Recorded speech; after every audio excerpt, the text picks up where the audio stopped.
I got up and I walked over there. And by the way, this man smelled like a pack of Marlboro cigarettes, 4 shots of Everclear alcohol, and regret. So I know something's about to go down.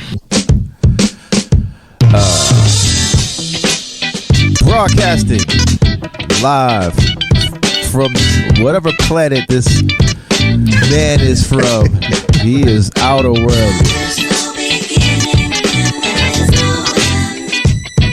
Welcome to the Chop Shop.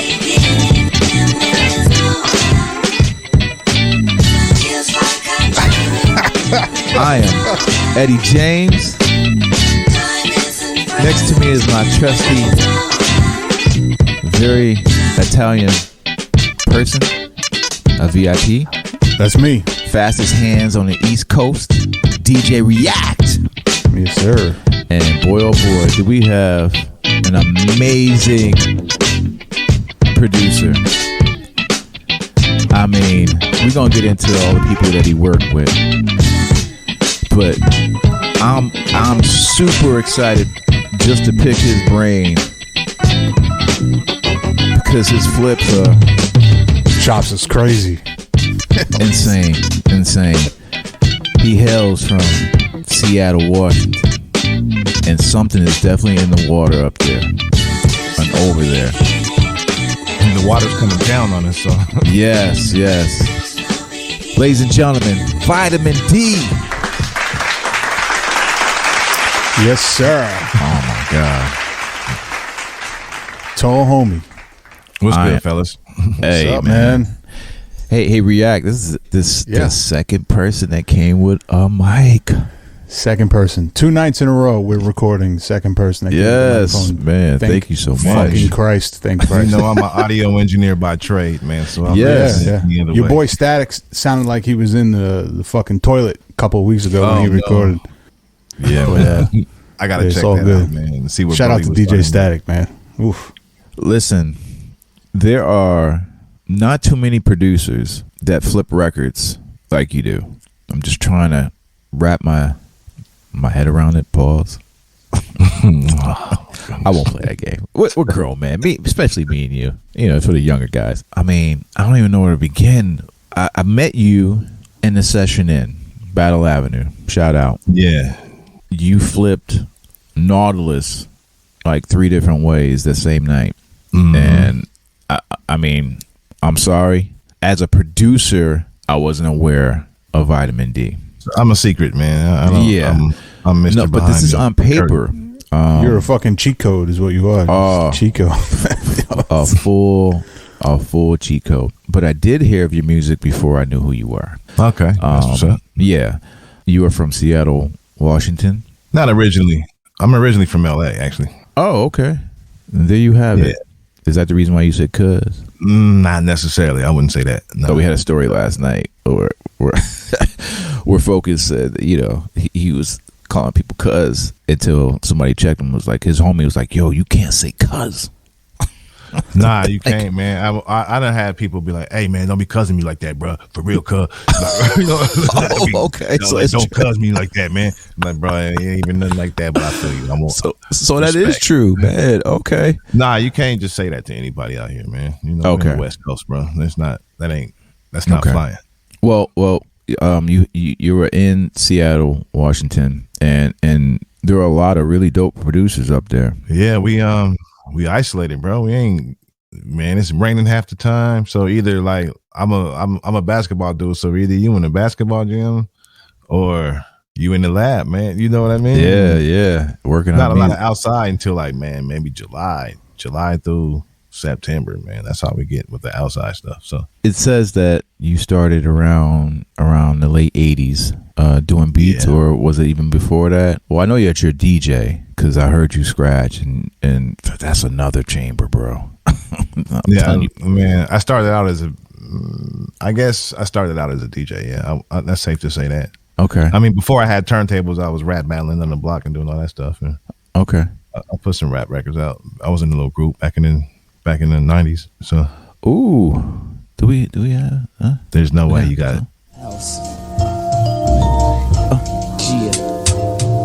Oh yeah. Put it in the slot. Damn, it seems that I forgot that the fare's been raised. What's up next, man? This bus driver's a gay. I know this is your life. So I walk to the back. What do I see? Yo, I ain't heard this since. Fine cat. I don't even know what this is, but I know that's my bro that I was group with. I don't think that's a real song. I think that might be a freestyle song, right? Oh. Hey. B self and vitamin D, it says. Ghetto children. Ghetto children, y'all. Children, baby. Yeah. So, hey, man. Yeah, man, we had a cold demise, man, but we was actually, man, we got signed to Geffen along with Back in the Roots and some other people, like, okay, when they first opened up a hip hop department. Dope. We had to hit you with the earlier records, though. You know, because that's what we do. Man. We do a little research here. That was research, bro. I don't even know what that was. Hey, for whatever time, the beat was fire though. They had to, you know be what I'm like saying? 93. I was still in high school doing that with that shit. So talk about your earlier days, man. You know, being from the West Coast, and you know, obviously what we just heard. You know, the influences and your influences. Can you share? Oh man, absolutely. So I'm really influenced by. I mean, I get the musicality and stuff from my pops. He was in this group called Ozone, and he was in the Silvers, and wait a minute, he played on Dynasty Records. He was on Shalimar. He's in my pops was a funk dude. You know what I mean? So nah, but hell, the Silvers too. What Silvers, Shalimar? So yeah, that whatever Leon Silver was producing, he was on guitar and a lot of that stuff. He was a studio musician. So man, I grew up on this shit, kind of. You know what I mean? Okay. Like, I programmed my first drum machine when I was like 10. Ooh, 11 maybe. Synsonic drums. I had the Synsonic drums. Nah, it was DMX, man. Ooh, okay. Ooh, word. Yeah, they were trying to figure out how to work it in the studio, and I heard that motherfucking clap that they use on Run DMC. That's right. And I was like, yo, like I might have been in the corner board playing with a G.I. Joe or something. As soon as I heard that clap, I was like, yo, that's the Run DMC. That's the and they were like, man, what you know about that young buck? I was like, yo, and I started tapping out the pattern because I used to be nice with the desk beats, you know what I mean? Yeah. Like, at school or whatever, man. So I typed that pattern out, and they was like, what? Okay. And I was like, man, how do you work it, man? And I forget one of them OGs. I don't know who it was, but he taught me how to hit the sequencer and the little count and go at it, man. That was the first time I ever programmed something. So, wow, the DMX. Yeah, that's the first joint. Then we had a Dr. Rhythm or something. Like my dad had a Dr. Rhythm at the house. So yeah, the when boss. he go on the road, I mean, you know, I go break in this little joint, man, and be fucking with his shit. You know what I'm saying? So. Yeah, the boss Dr. Rhythm was really dope too. It had really dope claps on that too. I remember having one of those. I don't remember it sounding good, but it was a drum machine, and so that's what I was. You know, I was trying to get that, and then my cousin in Seattle was in the first rap group in Seattle, right? Mm-hmm. One of the first hip hop DJs out here. So I come up here and visit, go see my cousin Rock, and you know, of course, beg him to get on his turntables. He wouldn't let me until I was like a teenager, probably. But right, like yo, so I used to watch him practice. And I don't know, since the first time I ever heard rap, I already knew I wanted to be involved pretty much, man. Man. Somehow. You know, I used to make pause mixtapes like everybody else did when they first started, you know. That is the running theme for all the producers so far. Pause tapes, 4-track. Yeah, everybody. Exactly. Well, you played a 4-track demo right there, but yeah, before that, I was I had a bunch of mix match equipment. I had like a Technique 202, I think it was, like the direct drive, but it was mad slow on the takeoff. Yeah. I bought that from like a pawn shop when I had off of my first summer job and whatnot. I got the realistic mixer. Oh, we were talking about that. The up faders or the really terrible one with the. I had both. Stiff ass faders. I was running my drum machine through the one with the up and downs and all that to get more tracks, and then I had the one with that fader with the click in the middle. Click in the middle. Yeah. It took me a while to get used to not having that click in the middle because that's what I started out on. You know what I'm saying? All right. That mixer was terrible, man. And I think I ruined it the first week I got it because I was like, he was like, just put some WD-40 in it. Man, that motherfucker was a tank for me. That joint, I might still have it, bro. When I think about it. It was Yeah, yeah. I have my first mixer. What was it? First mixer I ever bought. I still have it. It was a Gemini Scratchmaster. Gemini, the Scratch Master, right? Yep. Yeah, 90, no, that 99. shit was bogus. I'm surprised you got that. 'Cause that motherfucker, Yeah, that you shit blow was on that bogus. shit and that shit short out. I had the Jazzy Jet before I had the Scratch Master. Ooh, though. 22. When I got the joint with the wood in the side, I thought I was doing it, bro. 'Cause I seen them guys doing that on the DMC videos. You know what I'm saying? Yeah. Was that the that was the like- 2200?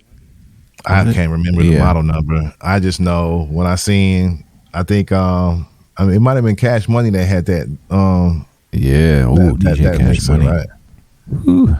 Yeah, I used to Man. try to practice all his shit, bro, for real. Like, So you had the musicality and all that stuff early on from sitting in your father's sessions or just going to the studio. practice, all that, man. Music is part of his life, so it was a part of mine, you know. Okay. Your first when hip hop hit the scene and you're in LA, I mean, were you influenced by East Coast or, Dre's group? All that, because they played everything on K-Day. So you hear the Fresh Gordon and all that in the East Coast stuff, but then you hear that tape, and all that, you know what I mean? I used to love that shit, bro. You know, Yeah. for real. To this day, I love that shit. So, Nah, that shit is dope. yeah, Man. that's what everybody was pop locking to, man. You go on the block, and that's it's, like motherfuckers out there with Jerry curls getting it, bro. Especially if you go down to the beach, yeah, man. Cats out there with the box, or there might be like a guy spinning in the park, man. And right out there with their Jerry curls, bro. Yeah, carrying the linoleum and the All that. cardboard. I had cardboard. I don't know about the linoleum. That's some baller shit right there. Right, I couldn't afford that either, bro. But you was doing it though. Who was it that React? Who said that they had? Oh, was it Ski? Yeah, I think Ski, yeah. Ski said, Ski said he carrying the linoleum around when he was I was breakdancing. like, wow, Wow, that's dedication right there. 'Cause that shit ain't light. for real, man. So your first drum machines were, DMX. And I didn't own them. The first one I ever owned was an HR-16. The Elises, and I had a sequential tom too. I bought them both at the same time. And here we go again with the Elise's HR-16, bro. And I had the sequencer too, the MMT8, bro. See, we got to do the T-shirts with the Elises, man. Because Did you have the black one or the gray one? I had the gray one. Okay. I had the gray one, Vita, and I actually had once again for the listeners already know I had a Digitech PDS 8000 foot pedal sampler. Wow. It wasn't a sampler; it was a foot pedal. Right, that did the loop thing, right? Yeah, but we couldn't loop. I mean, there was no sense of looping, so we had to hit it with the drums. Trigger with it the manually, drums. right? Oh, Yeah, right. and if you messed up, before we knew how to, punch in, it was horrible. Right. See, I always thought of it as punching in because I started out, my first formula for making beats is I would mix the sample over the drum machine, record 4-bar section, take that, put that in another tape deck, and then pause mix that part. Ooh, okay. So, and then leave some of it blank, go back, mix another break over it for a change for the hook or something, and then ping pong that back in. And then that's how I made the beat at first because I didn't have tracks back then. And then I never recorded vocals in my bedroom. That was just to rock assemblies and talent shows and shit. You know what I'm saying? You hear that, React? You little young whippersnapper. He's a little bit younger than us, pal. Yeah, I'm pretty sure. Are you from the burnt CD era? Is that where you from? No. No. You had he's tapes? late 90s. Yeah, Okay, late, yeah, tapes. late 90s, yeah. Yeah. tapes. Vita, he nasty too. I know you I'm okay. nasty with it. I'm nah, okay. he's being modest, but for real, sick with it. So you were, you had the early equipment. When did it really start to happen for you? When you moved, or when you were in LA? Yeah, when I moved to Seattle, definitely. Okay. Yeah, I moved up here when I was a youngster. I wasn't old enough to make my own decisions like that and buy my own shit or nothing. So Okay. that didn't start popping off till high school. Okay, so you came from LA with equipment on. You had the equipment already, or No, all I had was a boombox. oh word. Yeah, I just started. Man, I would take, like your auntie's broken amp or something. I go to Radio Shack, and put the little, like, fix that joint up, man. You got to figure it out, right? If you want speakers and all that. So anything that was broken, that was reject, that somebody gave me, man, I could fix that shit back then. I was on I had the solder gun and all that, bro. Like, I couldn't afford no new shit, and my dad had solder guns and shit laying around because he kind of fucked around with audio a little bit too. So yeah, you better learn how to fix some shit, bro, if you want to amp. Yeah, and equipment cost a lot back then. Stupid back then, bro. Dumb. Yeah. So from there, in high school, we're doing pause mix shit. I'm kind of making noise, and then I meet up with my man Bill from Ghetto Children. Because, back then when you rap and you went to school, like, everybody's going to be like, oh, you rap? Well, you need to go, my boy rap. So they're going to take you over to him to battle him, right? Oh, you know what I'm saying? Absolutely. Like that old school or another school. Oh, there's these guys that rap at the other school. We got to go pull up on them and battle. Like, that's just how it was, right?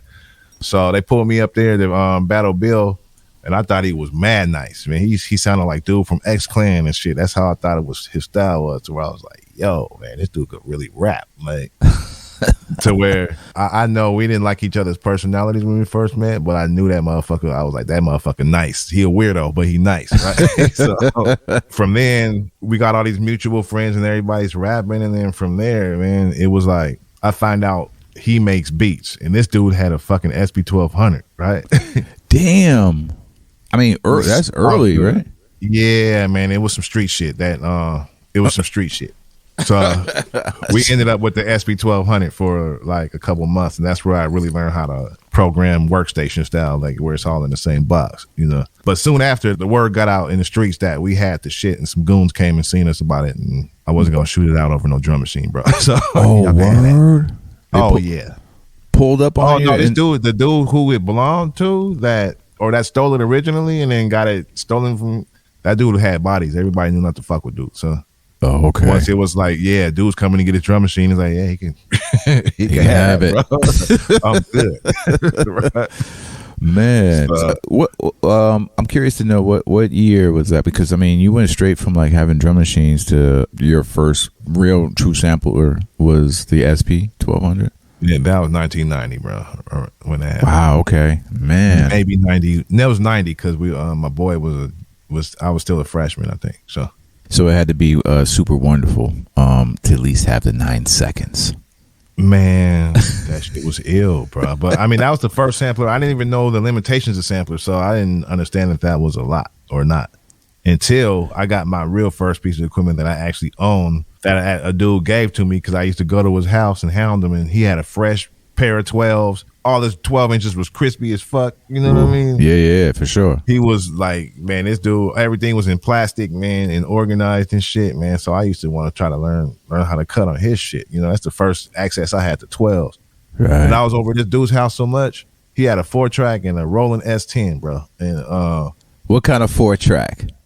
Fostex, you know what it is, baby. There we go, react.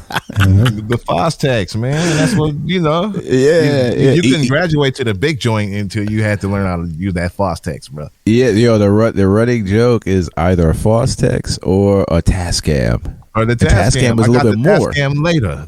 See? That joint was expensive, and it ran twice as fast as the other one. It like ran a high speed. So it sure did. Crispier. That's right. Yeah. Did you have the little beige? You had the beige 4-track one, the little beige one. So the Fostex, I had the black joint, the little one, the black rectangular square one, man. Everybody had the same one, bro. It had 4 faders on it. There was hella plastic and cheap and shit. The motherfucking the pause button had a lag on it, so you couldn't do punch ins on it without it making this weird ass noise and shit. Yeah, that's crazy because we were a little fancy with it. My cousin Seth Marcel, shouts to Seth again. He had the Fostex, but it had the mid range sweeps in it. It was like colorful and everything. It was a 4-track too. Oh, I mean, mine had EQ on it for sure. It didn't have compressor or nothing like that. Okay. But my boy had one later on that had a compressor on it. I was like, this is space age. I never seen that model ever again, too. So I don't know what that was. But that's dope. Yeah, you know what it is, bro. 4-track tapes. Absolutely. And then I got an S10, which doesn't have a sequencer on it. And so that's when I picked up an MMT8 because I went to a music store and they were like, you need a sequencer. That's what you're missing out of your package. And I'm like, okay. Got that joint, learned how to work it in a couple of days, and I was off to the races, you know. So you have that. You're MCing. Actually, a triple threat. I'm triple threat. That used to be my whole gimmick. Like I DJ the set for the other rappers, and then be like, now we got the rapping DJ. You know, and I come from behind the fucking wheels again. You know, got the headset with the microphone hooked. I needed one of them Janet Jackson joints. And you, well, by hearing you scratch and everything, I'm sure you were doing tricks too. You sound like one of them DJs that was cold with it. Yeah, I used to. I can't do that shit no more. I don't think I probably, but I used no, but to, back then, yeah. Oh yeah, I used to juggle. I had juggles for sure. Yeah. And I was real deep into it actually, man. When Qbert and all that shit came out, I learned all that shit too. So I got flares and I know how to do all the shit. You know, it's not appropriate all the time because I'm mostly a club DJ, so I'm not, you know. I'm doing all that shit at the club. I know what that's like. You'll never work again here. That's what that's gonna be. Yeah, React is. Yeah. When I first started DJing, I thought that's what it was. You know what I mean? It is what it is, though. Right. It's right, just right. it's almost like boxing, man. You know, like you got combos, right? But Yeah. if dude got defense, you're gonna have to take another approach, man. That's just what it is. You might have to lean on your feet more this time. You know, so. Mm-hmm. So what was the next move for you as far as were you serious about it? I mean, were you automatically saw a future with it? Oh yeah, once I got nice and learned, and I was able to press play, and it sounded like a real beat. From there, I already knew, like, this is what I want to do, bro. You're working. You got the groups. You're producing for. I mean, up in Seattle, are you crewed up? Are you producing for different people, different acts up there? At first, I had a crew. We was called Tribal Music Productions or something like that. Tribal Productions, maybe. And then we was already 15 deep in that crew. But then the word started getting out, like. Back then, there wasn't a whole lot of recording studios like that. You know what I'm saying? So by the time I started getting juice and traction with my crew, any opportunity that we got paid for a show, we put it back in the music, get better equipment. As I mentioned before, we got a demo deal with Geffen. How did that actually happen? Shout out to this guy, Mike Clark. So Mike Clark used to work for the biggest DJ out here at the time, the biggest hip hop DJ. He was like a record pool dude. So he knew all the labels. You see what I'm saying? Mm-hmm. And he heard our demo. He's friends with Bill's cousin or something, and they played him the demo, and he was blown away by it. And so he took it upon himself to shop our demo for him with the labels that he knew at Geffen. And I mean, that's early too, man. I mean, it was right with the roots and all that. It was dope. I remember seeing the roster of acts they were trying to roll out with us. You know, and the roots were right. Yeah, that's right. The roots. It was the roots. It was Beck. It was I don't even think they were thinking about the Genius at that point. That's right. The Genius was. It was somebody else. I can't remember. Somebody like. That's all. Man, that's a long time ago, bro. That was. I want to say that was 93, 94, around in there. So we all dreamed to be. Well, at least I did. You know, because I was in a rap group, to be signed and by a major. It didn't work out though, obviously.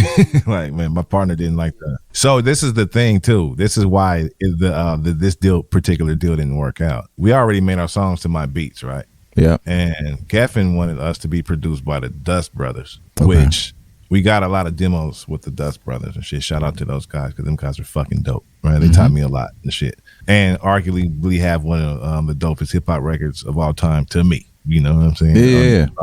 In terms of what they did with Paul's Boutique. So yeah, I mean they produced Paul's Boutique, man. So that's the first time I ever seen Pro Tools in 93, 94, maybe. They had Pro Tools 2 or 3 out of a Macintosh 9600 computer. Yeah, I don't know if you know what that is.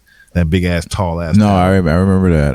Yeah, and they used to have to keep the chassis open in that motherfucker and keep switching out memory and RAM to get the shit to run right. I remember that. The chassis wasn't even closed. Like, that's crazy because my first time I ever saw Pro Tools, I was working with Pete Nice, third bass. He had actually hooked us up with an engineer by the name of Adam Gazzola.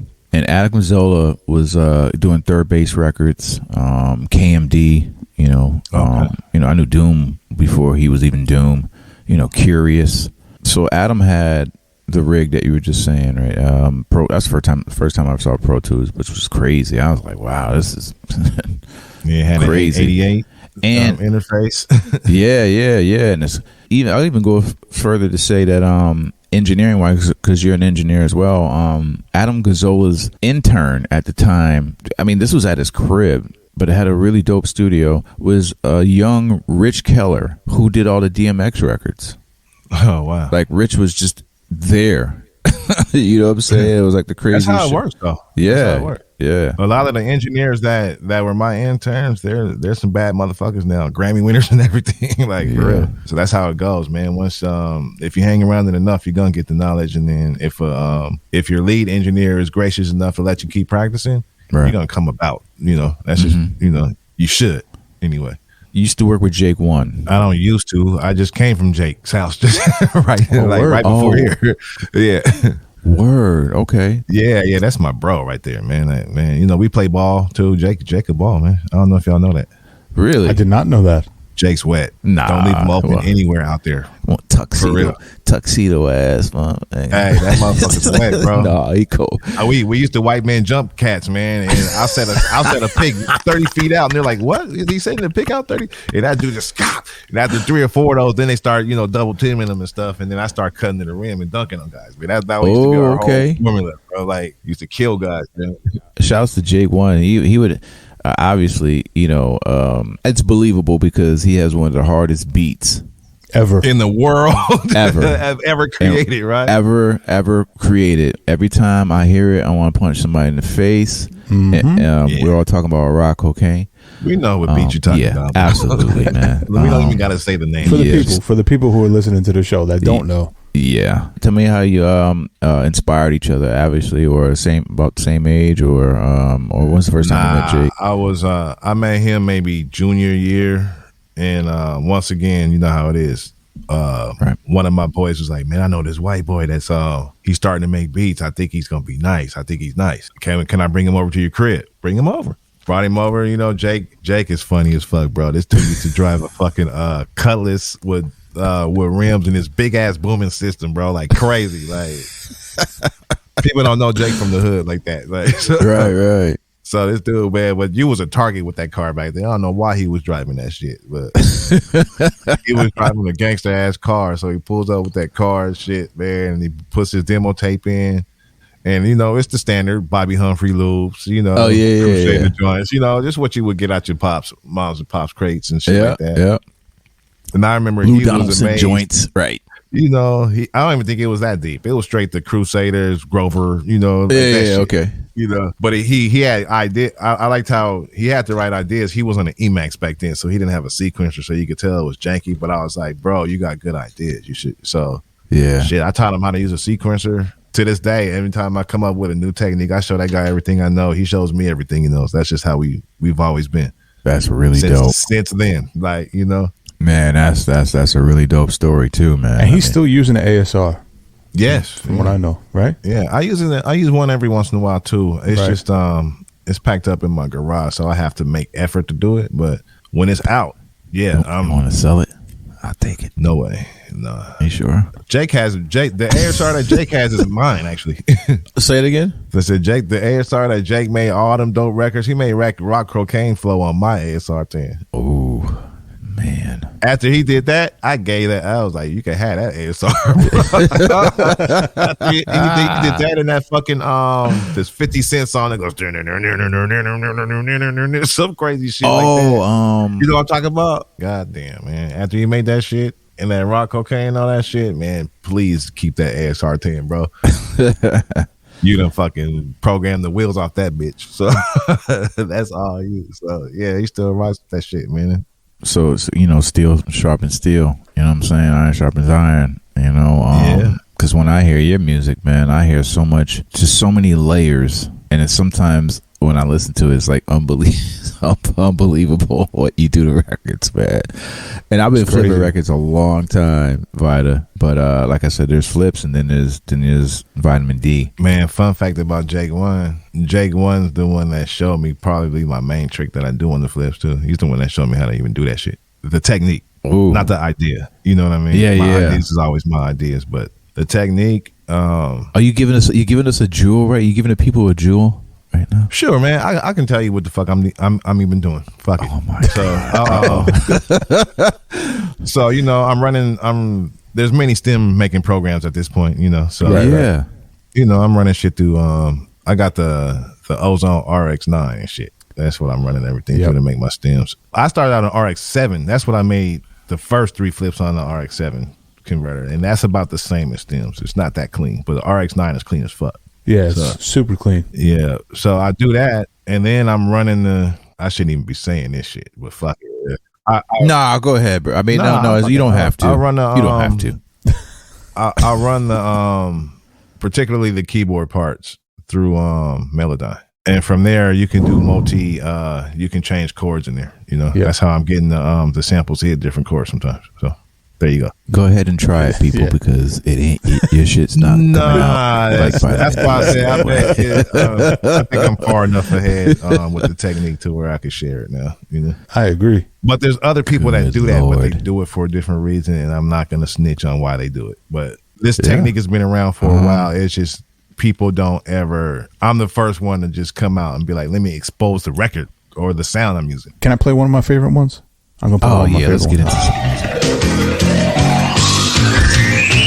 So it's funny because as soon as I heard this, I hit Eddie and I was like, "Yo, this motherfucker flipped the fucking game show, whammy."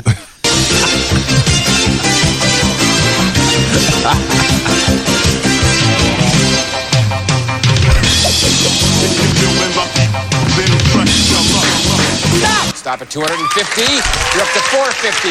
Peter, I'm going to. So crazy. I'm gonna press my luck.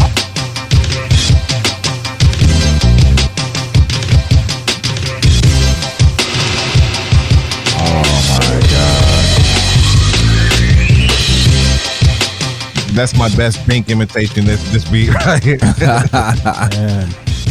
Shout out to Bink. You said man. Bink? Yeah, that drum roll and that flame and all that shit. Bink's the first guy that did that shit on a beat like that. So He definitely said that he was. that's the first nigga I heard do that. Let me say that. Bink, Bink will tell you too. Yeah. I was the first one flamming. I was amazed when I first heard that. I was like, oh, that's so fucking hard. Damn.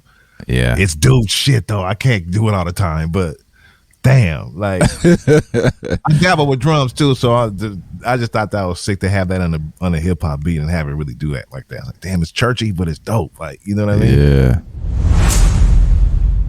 Ultimate Broken Beats. The concept behind it is so ill. How did you come up with that concept, man? Like, was it just you flipping through joints, saying, you know what, I'm just gonna flip these break beats? It came to me later on. I started the record. I started flipping those samples before, but I'm trying to, I'm flipping everything. Like I'm trying to have a nothing safe mentality, So after I did a couple of them, I noticed, oh man, these are all classic breaks off of UBB. So I might as well just do a dedication to Lenny and Lou, Yes. And that's my favorite era of hip hop when everybody was jacking them shits anyway. You know what I'm saying? 88 through 91. Yeah. I had those records earlier. I mean, and I'm older than both of you. Well, only by a couple of years, man. I got you by How old are you? 6. 6? You Yeah. 55? 54? Nah, we telling ages? I mean, shit. Okay. Oh shit! I mean, I'm 48. Man. Yeah, that's what I'm saying. You 76, right? I was born in 75. All right, see, they had it wrong on the internet. I got 5 years on you, pal. 5 years. Yeah. Okay. But that's big in hip hop. It is, but you're all my big bros age. Like the guys I was in a group with back then, they got me by like 4 or 5 years. So anyway, so we had that's true. We had super disco breaks. Yeah, that's the first one, the one with the box, right? And, oh no, those yes, which ones are those were the second ones, but they used to have the ones with the octopus on it too, like the records with. Right, yeah, I had a couple of them too. Yeah. So see, my big Cuddy had those. My older Cuddy, who had me by 10 years actually, he was spinning. That's why I first seen the UBB joints, and then they used to have this record store downtown, so I used to go down there and jack them joints, man. We're gonna play some music But I'm glad React brought it up about this last beat tape, because for me, as a DJ and an older DJ, and starting off what we just talked about, those breaks, you know, the 7 minutes of funk flip. That was fun to do, but that was very hard to pull off because it doesn't separate right at all through anything like Family Picture. That's it. Family Picture. That's what I call Please play that. I be naming the shit. Oh my god, Yo.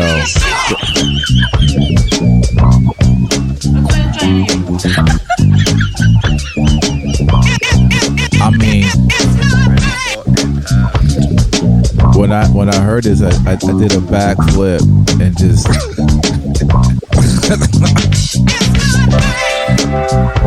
because we always think about this. Well, I know producers do. We think about this record, and you hear the notes, and you just go, "Oh, that's crazy!" How you can flip because the bass is there, but just nobody's ever taken a chance at it, and I don't think the record should be touched after this. It shouldn't have been touched before I did it. That's one of them ones that's sacred, right? But that's my point, man. And the more sacred the sample, the more I want to use it. You know, Yeah. like, and try to add something different to it just because, man. Fuck it. You know? That's hip hop. And also, like, when I hear your flips, you know, you have instrumentation on top of it. You play keys and everything, like. Yeah, I play a little bit of piano. Yeah, A little bit. I can got tell, it, man. It's just. But that's like that right there. That's all samples, though. No, I know, but not. I'm just talking in terms of like your flips, man. Just incredible, man. I don't even know what to say, man. Like I see lately you're getting the praise, man, that I believe that you deserve. Like I met you 3 years ago, 2 session in. That pandemic is what really got me focused because I would have never made them records if it wasn't for that pandemic. For sure. I mean, a lot of stuff happened in 2020. It was, you know, people were dying, and that was really sad. But boy, oh boy, I tell you, man, it really saved me. I don't know about you, but I'm sure it did for a lot of producers. It was the great reset button, bro. It was, right? And professionally, like out in the world as a DJ, it leveled the playing field to where now when we come back off of this pandemic, your skills is what's gonna make them dance because there ain't you didn't build up no gimmicks. We're back at square one. Who can rock now? Man. Who can rock the crowd? It's none of this, you know what I mean? And that's, man, that put a battery in my back to keep making the records. I've been DJing my ass off. Then I get a job at the radio station too. So it was like, that was all. during the pandemic. Yeah, that was a good year for me, for sure. Yeah. That's what's up. That's see. You're doing a lot of engineering right now? Yeah, I'm always engineering, man. That's kind of my, I don't know if it's my main, it ain't been my main job this year. I'm doing way more DJing and shit than anything else. Okay. But we love that. yeah, I love I would rather DJ than mix and master. I kind of hate doing it low key, but I know I'm good at it. So You have now gotten the attention of a lot of heavyweights who are really waxing poetic about you. You flipped not too long ago, it was a Bobby Caldwell sample, and you see the likes of Questlove. Like Quest was bugging out, like for real, off that a flip. yeah, he shows a lot of love, man. But more than just that, though, dude done plugged me with some nice shit, like some jobs. Dude's a good dude, man. That's where it was leading to, man. Like, you know, we all want to do records, man. But when did you actually just rewinding back a little bit? I know React just went and played stuff off your latest beat tape. The flips. When did you decide to do the flips? Or when did you actually decide to start releasing instrumentals and said, screw it. Like, you know, I'm just give these instrumentals out. Pandemic, man. Okay. I had time to do it. Okay. Usually, I mean, the only thing that's ever stopped me from doing this was time, you know. So, did you have them on bat? Did you have them ready, or did you on deck? On deck. Most of them I had on deck, yeah. And then I might have put a few of them on Instagram and stuff. So from there, I'm like, okay, let me make a few more to make the record tell a story. And then the first one was really hilarious. We the flipper. Oh yeah, right. You know what I mean? Like, Yeah, so the comical aspect of your shit is great too, by the way. Yeah, you have skits too, man. Yeah, like, it's hilarious. And man, the drop is great with, too. What's that with the drop? Who is that? I think that's great. That's Obi Trice, right? Oh, I don't know. I don't know who. I have no idea who it is. I think that's Obi Trice's voice that says that.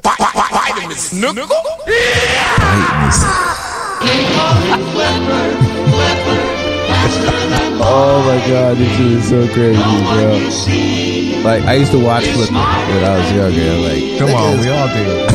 he's like, there's Flipper.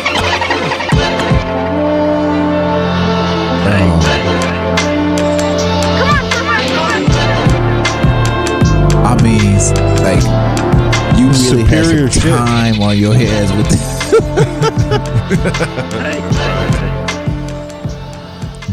just amazing, man. One of my favorites, man, the Bob James flip. You had three of them. Nautilus. Yeah, the Nautilus flip. You had three in the clip.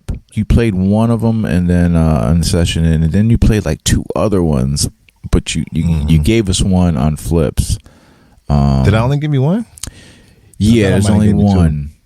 Oh no, I gotta pull the other ones out then. Maybe I swore I did two. I gave y'all two though. Maybe I didn't. I can't remember. I love Bob James. I love this record. I personally think party people out there, none of y'all producers should touch this record ever again. Why is that? Because the musicality and what you did to it, man. The way you chopped the sample, you just found the right parts of the record, man. You know what I'm saying? Like, Well, my favorite parts of the record. That's all it is. Especially Nautilus. That's one of them songs I know every bar. You know. yeah, I mean, I thought I knew every bar until I heard you flip.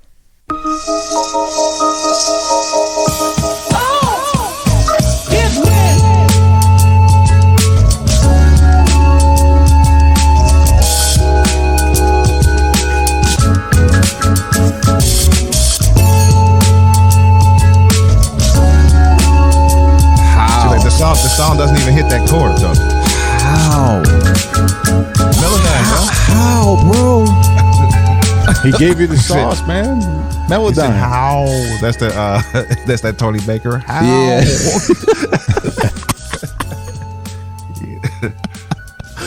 But Craziness. oh man, just You know who inspired me the most on that shit though? what's that?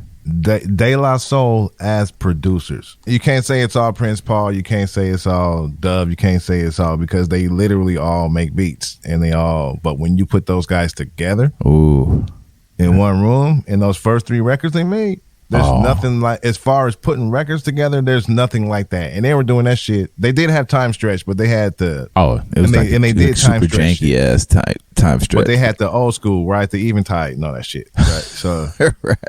but they were making them shits harmonized, because some of them them old De La shits I tried to recreate them live, and I'm like, Yeah. all right, I got it on tempo and it's not in key, so how the fuck is it in key on their record? And I'm like, oh. And so then I called Mason, was like, how the fuck did y'all get that shit in key? And it's like, oh, we had to fucking Eventide something 3000 or whatever, the Ultra Harmonizer. Oh, And then you have to man. run it through a plugin called Russian Dragon. I don't know if you know what that is. Like, it's a knob. It changes the timing of what you hear. So you can make it drag and it'll give it a delay, or you can make it go just a little bit early. Mace gave you the plug. Mace was the one that told me about it. And it might have been Paz, but I think it was Mace that told me that.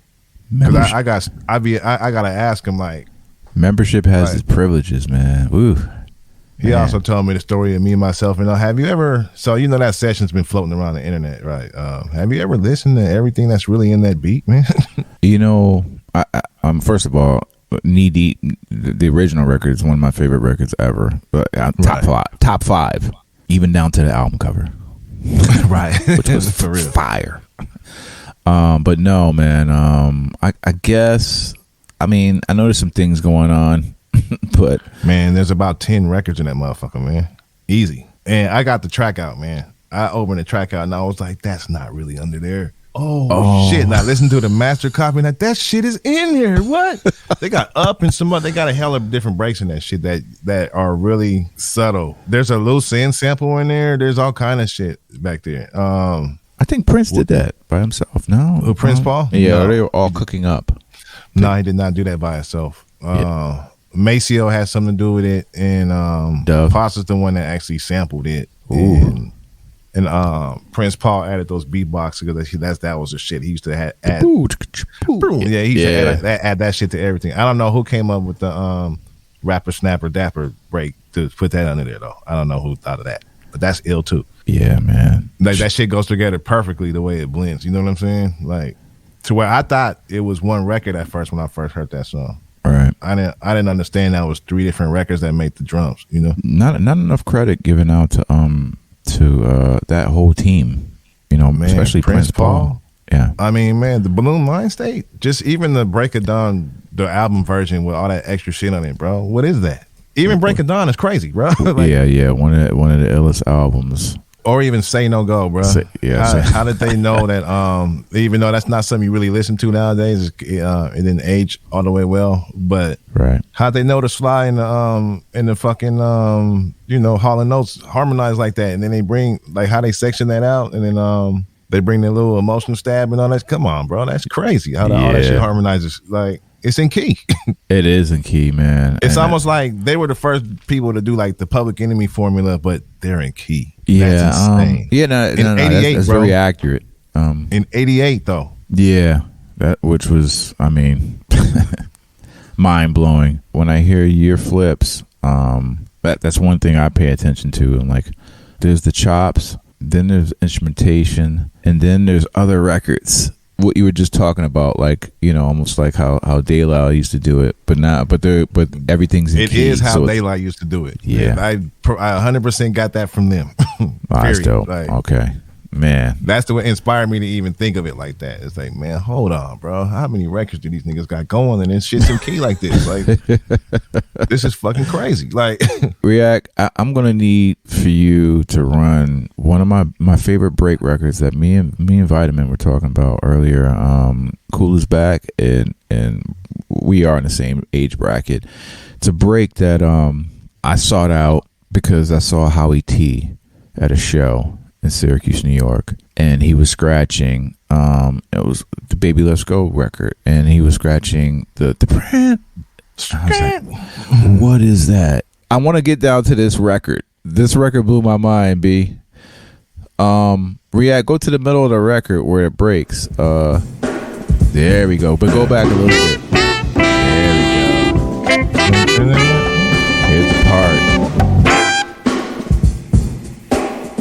My favorite record that sampled that was the MC Light one, John, off the first record. Okay, you can stop it. All right, so can you just run the record that Mr. Vitamin D did?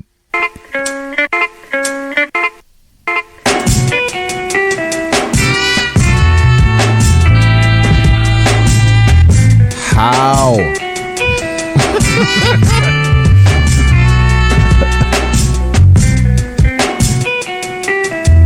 I mean, that guitar, that's the guitar at the beginning.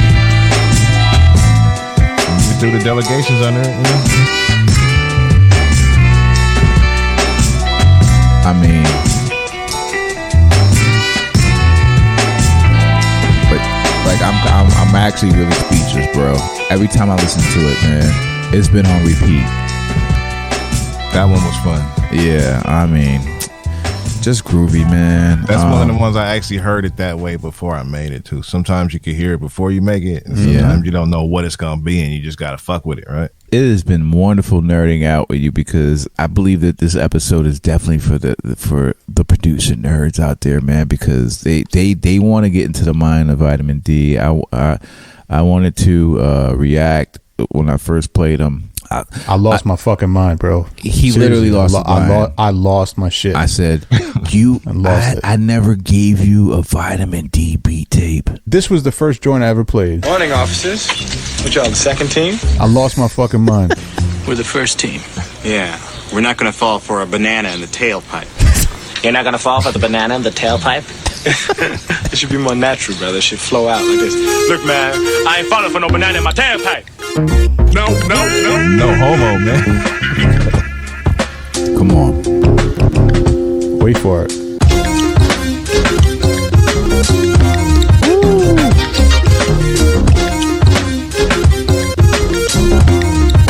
Come on. ahead, bro. Send it, bro. Crazy. Man, cheaper. Craziness. Yes.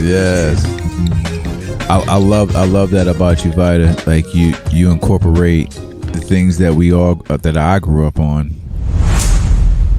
It's all about how you flip the record, man. Because I'm telling you right now, vitamin D will cook. He will cook all. No, I'm just playing. Man, just amazing, my G. Like I appreciate you, bro, for real. Man, so what is next, man? I'm excited. First of all, please, like, people just go to his Instagram. Tall Homie Vita, I think. Yeah. Tall Homie Vita. We'll put the links in the show description too for everybody. Yeah, you guys flash that shit across the screen like.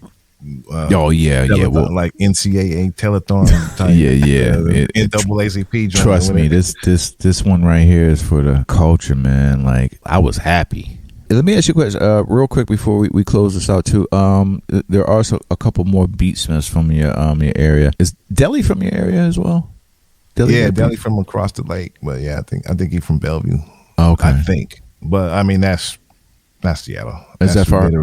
Literally, it's a bridge that separates us that's less than half a mile long or something like that. You know, talented producers from that area, man. Yeah, man. I mean, man, y'all got something special up there. I'm not sure if Eric G is from. Eric G from up here. Oh, funny story about Eric G, man. First of all, Eric G be wildin'. I'm directly responsible for that guy G'ing off. I was throwing beat battles back then, what became the Red Bull Big Tune, you know, before Red Bull got involved. It was local when I used to throw it, right? Right.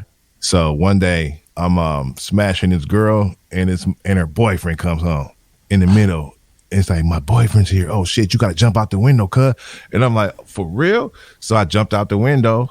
And she's like, don't go past the front window until I give you the signal out the window so he don't see you creeping out, right? So I'm sitting there waiting for the signal, and I hear a nigga making beats through the window. I hear somebody fucking around. I look, it's Eric G, 14 years old, kid, in his apartment window making beats. So I put my head in. Shit. Hey, what's poppin', little homie? I hear you in here making beats. What's good? He was like, oh shit, man. You know what I'm saying? Like, and I was like, and he played me some shit, and I was like, yo, you nice, kid. You only 14? He was like, bruh, I got a beat battle tonight, bruh. Where's your mom, man? Ask your mom if you could be in it. I bet you'll kill this shit, bro, for real. And so he asked his mom. We got him up there, and a nigga won, right? Oh shit! And then from there, Red Bull Big Tune goes national. He's one of the legacy winners because he won like 4 weeks in a row. He was crushing shit, right? Because nobody expected him. He looked like he was all schemed. Like, you're not expecting that beat to press play when he was all nervous and shit. You know what I'm saying? Yeah. So the crowd was just rooting for him, and our shit was crowd judged. So as soon as this skinny white kid, he kind of looks around like he don't belong up there, and then when he pressed play, it's like, oh shit! Everybody starts going crazy. You're like. And so, man, that dude, we took him to nationals, and the prize was we pair you in the studio with another artist that you love and admire. You know, that's how we got this one kid with Nas, and we got all these people to work with the winner. And he chose Ninth Wonder for some reason, so we had to go get Ninth. Oh man, that's how they hooked up. What an amazing story, man! And you were half naked when you saw, like. No, I was dressed. Poke my head in half naked. Yo, I probably would have. Even as timid as he is, he probably would try to beat my ass off for that one. Oh man! Now we gotta get Eric on here. Yeah, man. Have Eric tell you that story from his perspective, bro. That shit was comedy, though. I really appreciate you coming on to the Chop Shop, man. What's next? I want to know. I mean, I got a couple more flips in the chamber. I think I might release another one next month, maybe. Can you please put that Bobby Caldwell record? It's already the newest one. Yeah, I can do that. Yo, React, this flip. I got enough to drop maybe 3 more, just like sitting around. Okay. So I just gotta make them tell a story, you know. Okay. Any other projects? You also an MC too, man. You back on the mic? What we doing? Nah, man. I do a lot of live shit, man. But okay. I ain't been inspired to. I still writing everything, man. My pen sharp and all, but I've been doing features. But making my own record, I'm good for right now. I don't have that much to say. So Gotcha. But Well, I do. I'm working with a few R&B artists and shit, man. One of them fucked around and got pregnant on me though. And shit. So we gotta wait till that motherhood thing. Like, but man, you know, I'm still producing artists here and there, man. A lot of you know what tends to happen with me? I get these artists that make an impact really early in their career and shit, and I kind of get them tight, and then some big producer snatches them up, and then it's like, oh, now he's out here. And you're like, oh, and then they call me Unc. I'm at the Grammys. oh man. Oh, tight. Yeah, but little do they know, Unc is a yo, you a whole legend, B. I'm a legend in my own mind. So there we go. But you know what, man? This is what I love about you, man, because you know, like I see you still, you know, you're still in a deep appreciation. You know, a lot of producers are just in a vacuum, and I see that when you that just is humble, man. That feels good. I'm a fucking fan first, bro. Yeah. I'm a fan first. That's why that session and shit, man. You know, do you understand what kind of fucking battery that shit put in my back? Because I didn't know Cass was doing shit like that. And Slot was like, man, come to the session and shit. And I'm like, I guess we're in the pandemic, so it makes sense. Yeah, but man, when I heard, man, hey, name it. I mean, the soundtrack, piece of soundtrack. Just all them crazy ass motherfuckers, man. Like the night I was in there, man, motherfuckers was going so crazy. Mint Plus, Divine Drummer. Yeah, stupid, man. Stupid, like just like man, like it gave me a different perspective, you know, like some of them guys, man. And whenever that happens for me, that's one of the most joyous like feelings in the world to me. Like you hear a new perspective on what you do, you know. Yeah, so man. If I provide that for y'all, man, cool. I did my job. Yeah. I'm sure the gang feels the same way. Like I said, man, I really appreciate you, man. I look forward to any and everything that you have coming out in the future, man. And thanks again for coming on the show, man. Ladies and gentlemen, my man, Tall Vitamin. Make sure you go to the Bandcamp too. Buy the Vitamin shit. D. Yeah, man. Stop donating $1, man. Yeah, man. Hey, it's like, man, don't even. Nah, I ain't gonna say don't donate at all because them motherfuckers add up. But I'm like, man, $1, yo, that's crazy. Like, I bought a few joints today. I put some in the commissary for you. I appreciate you, man. $1 for the whole record, though, that's kind of disrespectful. Oh, that is, man. I'll never do that again, man. I did that before with the last record. You put $1 in there. Said a long time ago, and he was like, nigga, remember that shit where you was like this, that, and this, and that? When I was just freestyling one time, nigga, right. It's Dr. Dre and Snoop Dogg, I'm in the bit, and we do it like, hey,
yeah, 3 into the 4. Snoop Doggy Dogg and Dr. Dre is at the door, ready to make an entrance. So back on up, cause you know we about to rip shit up.